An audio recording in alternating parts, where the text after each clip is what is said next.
So I heard that you want to get arrested and you need some tips on how to make that happen. Now, obviously I'm being a little bit tongue-in-cheek here, but I do happen to own the largest criminal defense firm in the state of Wisconsin, and both as a former state prosecutor and a criminal defense attorney, I've seen and represented a lot of good people who have made some silly and poor decision making. And I want to share with you some of the 8 most common ways that I see good people get themselves arrested when they're concealed carrying or have some sort of connection to firearms. So guys, let's get yourself arrested.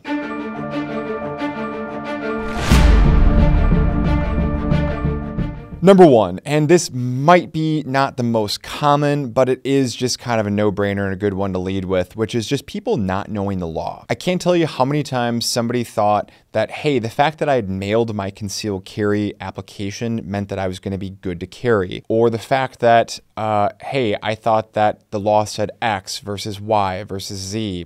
Nope, nope, nope, no. Doesn't mean any of those things. Guys, you got to know the law if you're going to be carrying, if you're going to be possessing, if you're going to be going armed, okay? And I'm not saying necessarily this at all as a political point of you have to believe and you've got to back the law and all that kind of stuff. I'm saying that you have to know the law or else you'll be subject to it. Number 1, know the law. Number 2, brandishing. I can't tell you, unfortunately, how often I see this. It's far more often than I'd like. Now, brandishing is a bit of a loaded term because here in Wisconsin, as well as in most other states I've seen, there's actually no real law for brandishing. So if you display a firearm as a means of intimidating a would-be aggressor or of trying to, in your words, or the words I often hear, de-escalate a situation, I understand the school of thought to that.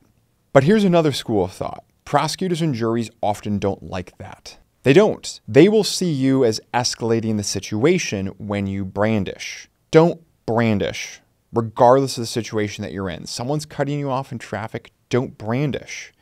Somebody is being loud or obnoxious or something like that, don't brandish, okay? Producing that firearm is a way that I've seen people trigger attacks. It's a way that I have seen time and time and time again prosecutors and detectives just absolutely tee people up. If you're in a situation that's dangerous, I'm not saying that never produce your firearm until that person's actually shooting at you or something like that. I'm not saying that. There's a difference between that and just someone who's out there arrogantly, more or less flipping people off with a firearm. Don't be that guy. Number 3, mixing firearms with alcohol or drugs. This is going to be really short, guys, because I hope it goes without saying, but firearms and drugs, they do not play together. Firearms and drinking, they do not play together. Do not be mixing these things around, even if your state may have some more tolerant attitudes towards the mixing. I've seen a lot of really bad situations, whether it's negligent discharges, whether it's people just forgetting firearms in places that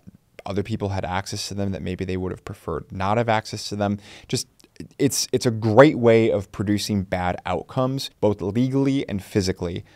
Don't mix drugs, drinking, and firearms. Number 4, escalating situations. One way of escalating a situation was so important that I actually teased it out as being its own thing, which is kind of the arrogant display, brandishing of firearms. But escalating situations in general, sometimes I see folks who are definitely on the more reckless end of the spectrum feel like, you know what, they're going to get more aggressive and more assertive, perhaps because they feel like they're protected because they're carrying or they have a firearm than otherwise. And as a result, they're okay with escalating a situation when in fact they should absolutely be walking away. If you feel a situation, if you see the temperatures rise in your particular room, the argument, the bar, wherever it is that you're at, and you have a firearm, it's time to get your people out of there, de-escalate, leave. Yeah, I understand you're not going to be scoring much in the way of macho points, but you won't also not be scoring felony points all at once. So that's something to keep in mind. Number 5, knowingly going to bad places. Right. We all know that side of the tracks in your particular town or neighborhood that just isn't the place that you want to go to beyond a certain time of night. So why would you go there even if you have a firearm? The answer is don't. Now, I understand sometimes there's times and reasons and emergencies why you have to, whether for work or personal life. But by and large, do you really have to go there at night? Could you possibly go there during a safer time? Did you need to go there alone? Could you go there with a larger group or a number of other individuals who maybe won't make you look like an easy target? I've seen, unfortunately, a lot of people who are oblivious to their surroundings. Sometimes they're older. They've been in a neighborhood that has changed progressively over several decades, and they've just never moved out of their home. And unfortunately, maybe their area was a nice area, and now it's just not a good area. That's the problem with them not knowing, and certain people not knowing that their neighborhood is now the bad neighborhood. So that's why I put knowingly going to bad places. You got to know what's going on there. Number 6, going out after 10 o'clock at night. My mom always said nothing good happened after 10 o'clock at night out there. And you know what? Hard to push back on that one now in hindsight, right? For everyone, not much good can happen after 10 o'clock because I tell you what, while there are good things that do happen, that's also definitely when the predators and the bad guys come out, right? The sun goes down, they wake up, and the party's just starting. I can't tell you how overwhelmingly the percentages are, just anecdotally within my office, and both speaking as a criminal defense attorney as well as a former state prosecutor, of the disproportionately higher amount of times when I see violent crime and targeting as well as defensive gun uses happen, it happens when the sun is down. So how do we limit our chances of, frankly, being in a situation where we may have to use a firearm or something goes wrong and we find ourselves getting arrested? Don't go out after 10 o'clock at night or whatever that time is, wherever you are. Odds are you know what it is. Number 7, that one friend. Yeah. We all know that one friend. The person who makes the suggestion of, well, yeah, no, we could absolutely have that tequila or that vodka or something else like that, right? And by that, I mean like we're going to have like the second bottle of that, right? Or yeah, those guys look like we can take them. Let's totally go up there and hit on their girlfriends or something like that, right? That one friend. We probably want to be careful about that one friend. And we may love that one friend. That one friend may be a great guy or gal, but that doesn't mean that sometimes they may need some rescuing for themselves. So we have to be mindful of the fact that that one friend, their stupid ideas, which we recognize are stupid when our blood alcohol concentration's at 0, that may turn into something like a good sounding idea a few drinks in, or maybe just we're tired and we're a little worn down, we're tired of pushing back on them. Understand those situations and have a plan on how to control that before going into them. Number 8, the I know my rights guy. That's great that you know your rights, or at least that you think you know your rights. And don't get me wrong, I love watching videos on YouTube and other platforms where people are schooling different Border Patrol agents or different crossing guards, or whatever the case may be, law enforcement officers who may be very aggressive and they're just rightly sticking up for themselves.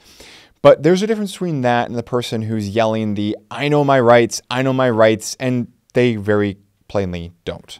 You've all heard of the expression that possession is 9/10 of the law. Well, I have another one. Perception is 9/10 of the law. You're going to be asking for problems if you bring that attitude to an encounter with law enforcement or, frankly, most other people. And yes, I understand that you absolutely have your rights. And yes, I understand that you have First Amendment rights and all that kind of stuff. No one is pushing away from that. This video is not about telling people that you should bow down and do everything possible to a local law enforcement officer. This video is about keeping you out of handcuffs and not provoking and antagonizing, whether that's law enforcement or the local town tough guy down at the bar. Don't be that guy if you want to minimize your chances of winding up in handcuffs. Simply put, not a political statement, not a constitutional statement. This is simply a problem mitigation statement. Nothing more, nothing less. So guys, I hope you enjoyed my 8 points that I see taken from real life here as a former state prosecutor and criminal defense attorney, of how good people can find themselves behind bars in handcuffs and wearing orange. What do you think about my list? What did I miss? What did you not expect? And what was definitely the most obvious one that maybe you or a friend could relate to? And I cannot emphasize enough, I love the I Know My Rights videos. I love all that kind of stuff. I'm in no way against any of those things. I'm simply saying, if you want to not land behind bars, if you want to minimize your chances for those things, don't do this. Let me know in the comment field below. Also, don't forget to click like, subscribe to make sure you don't miss any of our future videos. And as always, we will see you in the next one. Thanks for sticking around to the end of the video. If you enjoyed this one, please feel free to check out some of our other great content, and we'll see you in the next one.